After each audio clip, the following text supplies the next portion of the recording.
Alors, ce petit vidéo, pardon, a pour but de vous montrer le fonctionnement de la page web sur le groupe.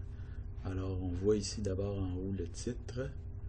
On voit aussi de chaque côté une bande iconique. En fait, c'est une série d'icônes répétitifs de chaque barre de page. Actuellement, on est à un viewport maximal, donc largeur maximale de page possible. Donc, on voit ici que si on c'est-à-dire qu'on fait un zoom out, ben, ce qui se passe, c'est que la page occupe une taille limitée. Et si on fait un zoom in, ben, c'est sûr c'est ça, on agrandit la page. Alors, on a d'abord le logo en haut, après ça, on a une image. Quand on passe le curseur sur l'image, ce qui se passe, c'est que l'image de fond change, tout simplement, est remplacée par une autre image. Donc, c'est deux images superposées avec un petit effet de transition. Bon, là, OK. Ensuite de ça, quand on descend, on a le texte. Ici, la description du groupe. On a une vidéo ici qu'on peut faire jouer et qui éventuellement va... Oups, je pense qu'il ne voudra pas jouer. Tant mieux. Parce que ce ne serait pas une bonne idée que ça joue en même temps que je suis en train d'enregistrer. Aussi, attendez un peu, je vais faire une petite pause. Alors ici, un peu plus bas, on a la section consacrée aux membres du groupe. Donc ici, on voit qu'on a une fiche pour un membre, on a une autre fiche ici, on a une autre fiche ici, une autre fiche ici. Donc les fiches sont un peu en décalé, mais en fait, ce qui est important, c'est qu'ils sont sur deux colonnes de même largeur et les fiches sont disposées les unes en dessous des autres, tout simplement. Et dans une fiche comme telle, si on agrandit un peu, alors dans une fiche comme telle, qu'est-ce qu'on a? Ben, on a tout d'abord une vignette ici en haut à gauche avec le nom de l'artiste, en fait le nom du membre, une photo en dessous. Donc la vignette est là, elle occupe 33% de la largeur du 33 ou 30%. Bon, enfin, il va falloir que je vérifie. Et ouais, non, il va vraiment falloir que je vérifie ça.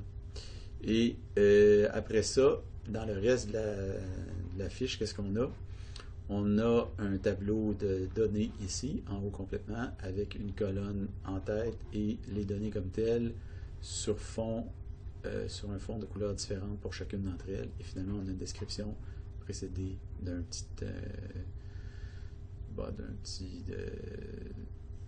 label descriptif ici, mini bio. Donc c'est ça. Et tout en bas de la page, qu'est-ce qu'on a? On a une bande avec un hyperlien du type MailTo. Bon, en fait, ici on voit l'hyperlien, c'est poche. On voit mon adresse. Et on voit comment le faire. Peu importe. Alors, c'est ça. Et finalement, une autre chose dont je vous ai parlé, en fait, c'est les boutons. Donc, vous avez un bouton ici de chaque côté. Et quand on survole le bouton, le bouton, son opacité augmente.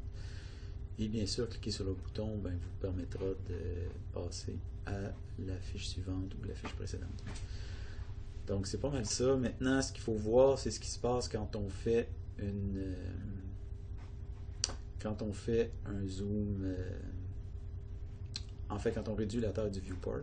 Donc, de façon équivalente, ça veut dire quand on fait un zoom in. Donc, à un moment donné, la bordure iconique va disparaître. Et là, on se retrouve uniquement avec le portrait des personnages. Et aussi, rendu à ce niveau-là, les fiches ne seront pas côte à côte sur une colonne, mais il va y avoir seulement une fiche de large. Donc, les fiches sont disposées les unes en dessous des autres.